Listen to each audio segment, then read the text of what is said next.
ધ્રુવજી જ્યાં આંખ બંધ કરે ત્યાં ભગવાનને નિહાળે, આંખ ખોલે ત્યાં ભગવાન અંતર ધ્યાન થઈ જાય. એટલે ધ્રુવજી રડવા લાગ્યા છે અને એવા સમયે ભગવાન ત્યાં હાજર થયા છે, પ્રસન્ન થયા છે. અને ધ્રુવજી જ્યાં આંખ બંધ કરીને બેઠા છે ત્યાં એમને ઉઠાડવાની કોશિશ કરી રહ્યા છે અને કહ્યું છે, નારાયણે કે ઉઠો ધ્રુવજી, હું તમને દર્શન કરવા આવ્યો છું, દર્શન દેવા આવ્યો છું. અને એવા સમયે જ્યારે ધ્રુવજીએ જ્યારે આંખ નથી ખોલી ત્યારે ભગવાને પોતાના શંખ વડે એના કપોલને સ્પર્શ કર્યો છે, એમના ગાલને સ્પર્શ કર્યો છે. અને ધ્રુવજીએ જ્યાં ધીરેથી આંખો ખોલી છે ત્યાં તો પોતાની સામે ચતુર્ભુજ નારાયણને હસતા વદને ઉભેલા જોયા છે. આ એકદમ પ્રકાશિત વદન જોઈને, પીળો પ્રકાશ જોઈને ધ્રુવ મહારાજ ખુશ થયા છે અને એમણે પોતાના ભગવાનના ચરણોમાં દંડવત પ્રણામ કર્યા છે.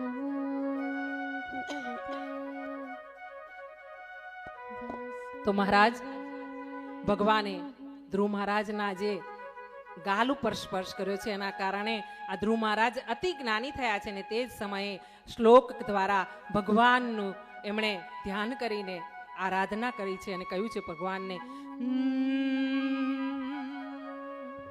મુકમ કરોતિ વાચાલમ પંગુમ લંઘયતે ગિરિમ